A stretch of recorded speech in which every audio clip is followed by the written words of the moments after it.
सीबोट की अगर मैं बात करूं, नाइमेक्स की अगर मैं बात करूं, अगर शंघाई की अगर हम बात करें, तो इन कमोडिटीज़ की अगर हम बात कर, इन एक्सचेंजेस की अगर हम बात करते हैं, तो यहाँ पर भी एग्री कमोडिटीज़ बड़ी अच्छी ट्रेड हो रही हैं। वो लोग संभाल करके रखे हुए हैं एग्री कमोडिटीज़ को, भारत में ही बैन हो जाती है।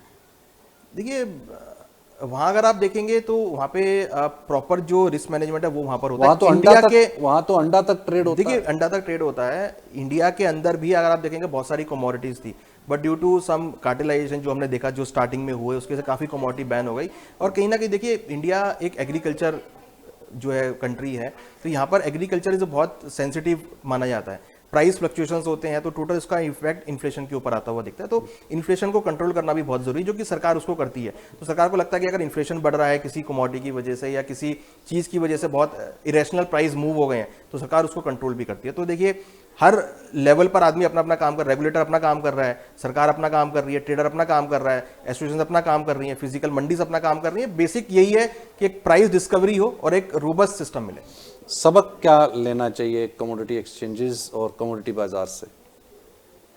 देखिए ट्रेडिंग करते रहें, और विद रिस्क मैनेजमेंट के साथ में एक अच्छा टूल है ट्रेडिंग करने के लिए कि एक ऐसा बिजनेस है जिसमें आपको कहीं जाने की जरूरत नहीं, आप अपने घर में बैठकर एक प्रॉपर सिस्टम के साथ बैठकर ट्रेडिंग कर सकते हैं विद प्रॉपर रिस्क मैनेजमेंट।